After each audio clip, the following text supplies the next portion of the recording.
नमस्कार, आप देख रहे हैं महाराष्ट्र फाइल्स। आपके साथ मैं हूं परवीन शेख। आपको बताएंगे महाराष्ट्र में बांग्लादेशी घुसपैठियों पर क्या है फडणवीस का एक्शन। बीएमसी चुनाव से पहले बीजेपी क्यों बांट रही है बटेंगे तो कटेंगे वाली मिठाई। वोट चोरी पर क्या है आदित्य ठाकरे का प्लान। इसके अलावा जानेंगे कौन किसे दे रहा है चुनौती, कौन किसकी बढ़ा रहा है टेंशन। साथ ही आपको इन सभी खबरों से कराएंगे रूबरू। लेकिन तमाम बड़ी खबरों में आगे बढ़ने से पहले एक नजर डालते हैं महाराष्ट्र की टॉप हेडलाइंस पर। बांग्लादेशी घुसपैठियों पर महाराष्ट्र सरकार सख्त। राशन कार्ड की जांच का जारी हुआ आदेश। दबोचे गए 1274 घुसपैठिए। अचानक दिल्ली पहुंचे deputy CM Eknath Shinde. PM Modi से बंद कमरे में 90 मिनट चली मीटिंग। बीएमसी चुनाव से पहले बीजेपी बांट रही है बटेंगे तो कटेंगे वाली मिठाई। विपक्षी पार्टियों ने उठाए सवाल। राहुल गांधी की तर्ज पर आदित्य ठाकरे करेंगे वोट चोरी का खुलासा। 27 अक्टूबर को वर्ली में होगी बड़ी जनसभा। इस्लामपुर नहीं अब ईश्वरपुर कहिए, महाराष्ट्र के शहर का बदला नाम। केंद्र सरकार ने दी मंजूरी। खबरों में सबसे पहले बात घुसपैठियों पर फडणवीस के एक्शन की। महाराष्ट्र में बांग्लादेशी घुसपैठियों पर लगाम लगाने की तैयारी हो गई है। घुसपैठ रोकने के लिए सरकार ने बड़ा कदम उठाया है। राज्य सरकार ने बांग्लादेशियों की ब्लैक लिस्ट तैयार करने और राशन कार्ड का सत्यापन करने के निर्देश दिए हैं। नए राशन कार्डों के लिए भी नए दिशा निर्देश जारी किए गए हैं। इससे राज्य में गैर कानूनी रूप से बांग्लादेशियों की बढ़ती संख्या से पैदा हुए सुरक्षा खतरों को देखते हुए सरकार ने महत्वपूर्ण आदेश दिया है। घुसपैठियों के मुद्दे पर आंतरिक विचार मंथन यानी कि एक पूरा सत्र आयोजित करने और एटीएस को भी इसको लेकर सलाह देने और रिपोर्ट भेजने का निर्देश दिया है। अवैध बांग्लादेशी लोगों की एक ब्लैक लिस्ट तैयार की जाए ताकि ये सुनिश्चित किया जा सके कि उन्हें सरकारी कल्याणकारी योजनाओं का फायदा तो नहीं मिल रहा है। जांच की जा रही कि एटीएस विभाग से मिले 1274 बांग्लादेशी घुसपैठियों की लिस्ट जिनके विरुद्ध मामला दर्ज किया गया है उसमें शामिल लोगों के नाम पर कोई आधिकारिक दस्तावेज तो जारी नहीं किया गया है और साथ ही 1274 घुसपैठियों को वापस भेजने की भी तैयारी की गई है। एटीएस को यह निर्देश दिया गया है कि अगर ऐसे दस्तावेज पाए जाते हैं और फौरन उन्हें निरस्त कर दिया जाए। निलंबित और निष्क्रिय करने के लिए जरूरी कार्रवाई के भी आदेश दिए गए हैं। साथ ही एक आदेश की कॉपी आतंकवाद निरोधक दस्ते यानी एटीएस को भेजने की भी सलाह दी गई है। इसके अलावा पकड़े गए अवैध बांग्लादेशी लोगों की पूरी लिस्ट तैयार करके विभाग की आधिकारिक वेबसाइट पर अपलोड करने को कहा है ताकि इलाके के जो भी सरकारी दफ्तर हैं और जो राशन कार्ड से जुड़े या दस्तावेजों से जुड़े जितने भी दफ्तर हैं वो सावधानी पूर्वक इस पर निगाह डालें और इसको देखकर सावधानी बरत सकें। अगर स्थानीय प्रतिनिधि की अनुशंसा पर राशन कार्ड बांटे जा रहे हैं तो आवेदक के पेश किए गए सभी दस्तावेजों और उनके रहने की जगह का कड़ाई से सत्यापन किया जाए और जो सभी आदेश दिए गए हैं उन पर पूरी तरह से सख्त रूप से उसे क्रियान्वित करने के लिए कहा गया है। उक्त कार्रवाई की जो त्रैमासिक यानी 3 महीने की प्रगति रिपोर्ट भी सरकार को समय समय पर पेश करने के आदेश दिए हैं।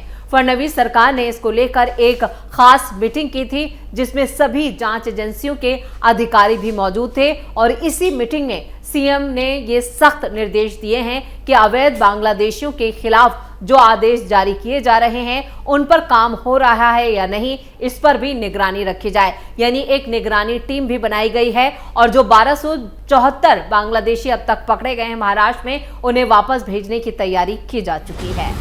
खबरों में अब बात एकनाथ शिंदे की। डिप्टी सीएम एकनाथ शिंदे आज अचानक दिल्ली पहुंच गए। पीएम मोदी से मुलाकात की। दोनों की मीटिंग करीब 1.5 घंटे तक चली। शिंदे ने कहा है कि पीएम मोदी को दिवाली और नए साल की शुभकामनाएं दी गई हैं। शाल, गुलदस्ता और संत तुकाराम महाराज की मूर्ति भी भेंट की गई। बैठक में महाराष्ट्र की विकास परियोजनाओं के साथ साथ कई राजनीतिक मुद्दों पर भी दोनों के बीच चर्चा हुई है। लेकिन अंदर खाने क्या बातचीत हुई है इसको लेकर सिर्फ कयास लगाए जा रहे हैं। बताया जा रहा है कि आने वाले बीएमसी चुनावों को लेकर जो महायुति में सीट बंटवारा नहीं हो पा रहा है उसको लेकर भी एकनाथ शिंदे ने पीएम मोदी से बात की है। इधर महाराष्ट्र की राजनीति में एक बार फिर बड़ा बयान सामने आया और इस बार खुद सीएम देवेंद्र फडणवीस ने तमाम अटकलों पर विराम लगा दिया है। जहां एक तरफ एकनाथ शिंदे पीएम मोदी से मुलाकात कर रहे हैं तो दूसरी तरफ देवेंद्र फडणवीस ने यह बड़ा बयान दिया है। बीजेपी, एकनाथ शिंदे की शिवसेना और अजित पवार की एनसीपी के गठबंधन को लेकर कई दिनों से कई तरह की खबरें सामने आ रही थी। कभी शिंदे की नाराजगी की खबर सामने आई तो कभी अजित पवार से बढ़ती खटास की बात कही गई। लेकिन अब सीएम फडणवीस ने साफ शब्दों में कहा है कि 2029 तक मैं ही मुख्यमंत्री रहूंगा और महायुति में कोई बदलाव नहीं होगा। यह बयान साफ तौर पर उद्धव ठाकरे के लिए एक राजनीतिक संदेश माना जा रहा है। बीजेपी का मौजूदा गठबंधन अब पूरी तरह से तय है। ना कोई नया साथी जुड़ने वाला है और ना कोई अलग होने वाला है। सीएम फडणवीस ने आगे कहा कि बीजेपी, शिंदे और अजित पवार की एनसीपी का गठबंधन पूरी तरह से स्टेबल और स्थिर है। राज ठाकरे और उद्धव ठाकरे के मेल मिलाप पर फडणवीस ने चुटकी ली है। उन्होंने कहा कि अगर राज ठाकरे कहते हैं कि मैं वजह हूं तो इसे मैं तारीफ मानता हूं। उन्होंने ये भी कहा कि पहले उन पार्टियों पर तोड़ने के आरोप लगाए जाते थे, लेकिन हकीकत यह है कि कोई तीसरा व्यक्ति पार्टी नहीं तोड़ता, बल्कि संगठन तब टूटता है जब उसके भीतर अन्याय और महत्वाकांक्षा बढ़ जाती है। इसके बाद उन्होंने एक बड़ा बयान दिया। उन्होंने कहा कि ठाकरे ब्रांड मतलब सिर्फ बाला साहब ठाकरे हैं, कोई और नहीं। यानी सीधे तौर पर उन्होंने उद्धव और राज ठाकरे के गठबंधन को लेकर कहा है कि ये कोई ठाकरे नहीं है, सिर्फ बाला साहब ठाकरे ही असल ठाकरे हैं। खबरों में आगे बढ़ते हैं, बात अगली खबर की। बीएमसी चुनाव से पहले बीजेपी ने एक नया राजनीतिक अभियान शुरू किया है, जिसने राजनीतिक गलियारों में हलचल मचा दी है। पार्टी ने घर घर मिठाई और नमकीन के पैकेट बांटने का अभियान शुरू किया है और यह अभियान तुलसी विवाह तक जारी रखने की योजना है। इस पैकेट्स पर बीजेपी का स्लोगन है, एक है तो सेफ है, और इसके अलावा इसके साथ एक और नारा भी इस पैकेट पर लिखा गया है, बटेंगे तो कटेंगे। विपक्ष ने इस कदम को चुनावी शिगुफा बताते हुए कड़ी आपत्ति जताई है। शिवसेना यूबीटी ने चुनाव आयोग से शिकायत दर्ज करने की बात कही है कि बीजेपी बीएमसी चुनाव से पहले वोटरों को प्रभावित करने और भड़काने की कोशिश कर रही है। यूबीटी प्रवक्ता आनंद दुबे का आरोप है कि इस तरह के नारे और मिठाई बांटना अभियान के जरिए बीजेपी वोट पोलराइजेशन की रणनीति अपना रही है।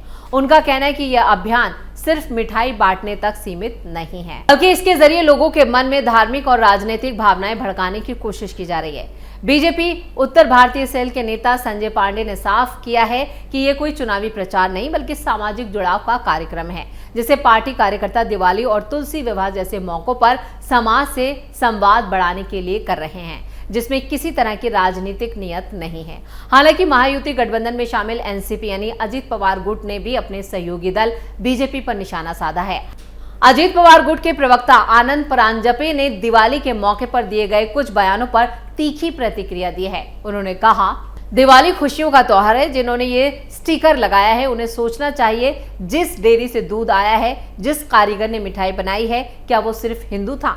क्या मिठाई मुस्लिम नहीं बनाते? क्या वो दूध सप्लाई नहीं करते? ये बहुत छोटी सोच है। उनकी पार्टी और उनका स्पष्ट मत है कि संविधान है तो हम सुरक्षित हैं, संविधान है तो हम एक हैं। उन्होंने सभी से अपील की है कि दिवाली को धर्म या राजनीति से जोड़ने की बजाय इसे सौहार्द, प्रेम और खुशियों के त्योहार के रूप में मनाया जाए। अब भले ही बीजेपी ने बीएमसी चुनावों को लेकर यह अभियान शुरू किया हो, जहां पर मिठाई और नमकीन के पैकेट बांटे जा रहे हैं जिन पर लिखा है, एक है तो सेफ है, बटेंगे तो कटेंगे। यानी अपना एजेंडा बीजेपी ने साफ कर दिया है कि बीएमसी चुनावों में इस बार उसका एजेंडा क्या होगा। लेकिन इसको लेकर विपक्षी दलों के साथ साथ एनसीपी ने जिस तरह से सवाल उठाए हैं, उससे साफ तौर पर महायुति में भी खटपट की खबर सामने आ रही है। खबरों में आगे बढ़ते हैं।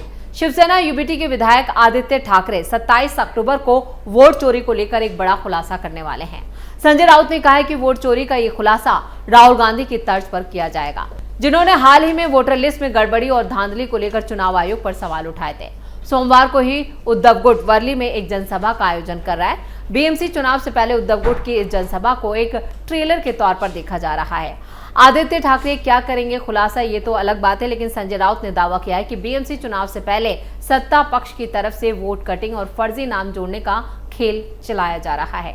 संजय राउत यही नहीं रुके, उन्होंने कहा कि ये लोकतंत्र पर हमला है और मुंबई करो के वोट अधिकार को कमजोर करने की साजिश है। उन्होंने कहा कि जिस तरह से कांग्रेस सांसद राहुल गांधी ने पूरी तैयारी के साथ कई राज्यों में चल रही वोट चोरी का पर्दाफाश किया है, वो भी सबूतों के साथ। उसी तरह से आदित्य ठाकरे भी उनके विधानसभा क्षेत्र वर्ली समेत मुंबई के दूसरे क्षेत्रों में हुई वोट चोरी का पर्दाफाश करेंगे। संजय राउत ने कहा कि चुनाव आयोग के साथ साथ बीजेपी और उनके सहयोगी दलों को आदित्य ठाकरे के वोट चोरी के खुलासे को ध्यान से देखना चाहिए। क्या होगा चुनावी शंखनाद? सोमवार को आदित्य ठाकरे के विधानसभा क्षेत्र वर्ली में होने वाली उद्धव गुट की जनसभा को बीएमसी चुनाव से पहले एक बड़ा शंखनाद भी माना जा रहा है। यानी बीएमसी चुनाव का शंखनाद जो है वो वर्ली से शिवसेना यूबीटी करने जा रही है। लेकिन उससे पहले जिस तरह से वोट चोरी को लेकर ये रैली का आयोजन किया गया है, इस रैली को लेकर ही बवाल। खबरों के आखिर में बात सरकार के बड़े फैसले की। महाराष्ट्र के सांगली के इस्लामपुर शहर का नाम अब आधिकारिक तौर से बदलकर ईश्वरपुर कर दिया गया है। भारतीय सर्वेक्षण विभाग ने इस प्रस्ताव को मंजूरी दे दी। यह निर्णय भारत सरकार के गृह मंत्रालय के 13 अगस्त 2025 के पत्र के आधार पर लिया गया। भारतीय सर्वेक्षण विभाग ने नाम बदलने के प्रस्ताव की जांच की और स्थल सत्यापन के बाद इसे मंजूरी दी। इस्लामपुर नगर परिषद ने 4 जून 2025 को संकल्प संख्या 825 के तहत शहर का नाम ईश्वरपुर करने का प्रस्ताव पारित किया था। इस प्रस्ताव को सांगली के सीनियर डाकघर अधीक्षक और मध्य रेलवे मिराज के सहायक मंडल अभियंता ने भी अपना ज्ञापन यानी कि एनओसी जारी कर दिया है और समर्थन दिया है। इस फैसले को सांगली के इतिहास में एक महत्वपूर्ण कदम माना जा रहा है। स्थानीय लोगों का कहना है कि यह बदलाव क्षेत्र की सांस्कृतिक और पारंपरिक पहचान को सम्मान देने की दिशा में एक सकारात्मक कदम है। भारतीय सर्वेक्षण विभाग के अधीक्षक सर्वेश तुषार वैश्य ने विज्ञान और प्रौद्योगिकी मंत्रालय को खत लिखकर यह अनुरोध किया था कि गजट अधिसूचना जल्द जारी की जाए। इसके साथ ही इसकी जानकारी गृह मंत्रालय, भारत के महासर्वेक्षक कार्यालय, पश्चिमी क्षेत्र जयपुर और पुणे निदेशालय को भी भेजी गई। वहीं इस्लामपुर का नाम ईश्वरपुर होने पर महाराष्ट्र सरकार के मंत्री नीतीश राणे ने एक्स पर एक पोस्ट लिखा है, महाराष्ट्र का इस्लामपुर अब ईश्वरपुर। केंद्र सरकार ने सांगली जिले के इस्लामपुर शहर का नाम बदलकर ईश्वरपुर करने की आधिकारिक मंजूरी दी है। इस फैसले के साथ ही इस्लामपुर शहर का नाम अब ईश्वरपुर के नाम से जाना जाएगा। नीतीश राणे ने आगे लिखा कि इससे पहले ईश्वरपुर का नाम बदलने के लिए स्थानीय स्तर पर व्यापक जन आक्रोश मार्च निकाले गए थे। एक हिंदू होने के नाते मैंने भी इस मार्च में हिस्सा लिया था। उसी मार्च का नतीजा है कि आज इस्लामपुर का नाम बदलकर ईश्वरपुर कर दिया गया है। यह सांगली और पूरे राज्य के लोगों के लिए गर्व और सम्मान की बात है। यह फैसला सिर्फ नाम बदलाव तक सीमित नहीं है, बल्कि हिंदू संस्कृति की विरासत को संरक्षित करने का भी है। हिंदू अस्मिता को सुरक्षित रखने के लिए किए गए इस ऐतिहासिक फैसले के लिए पीएम मोदी के साथ साथ केंद्र और राज्य सरकारों के हृदय से आभार भी जताया गया है। यानी अब इस्लामपुर ईश्वरपुर हो गया है। इसी के साथ महाराष्ट्र फाइल्स में खबरों का सिलसिला यहीं खत्म करते हैं। बाकी खबरों के लिए आप जुड़े रहिए कैपिटल टीवी के साथ। वीडियो को लाइक करें, शेयर करें और कैपिटल टीवी को सब्सक्राइब जरूर करें।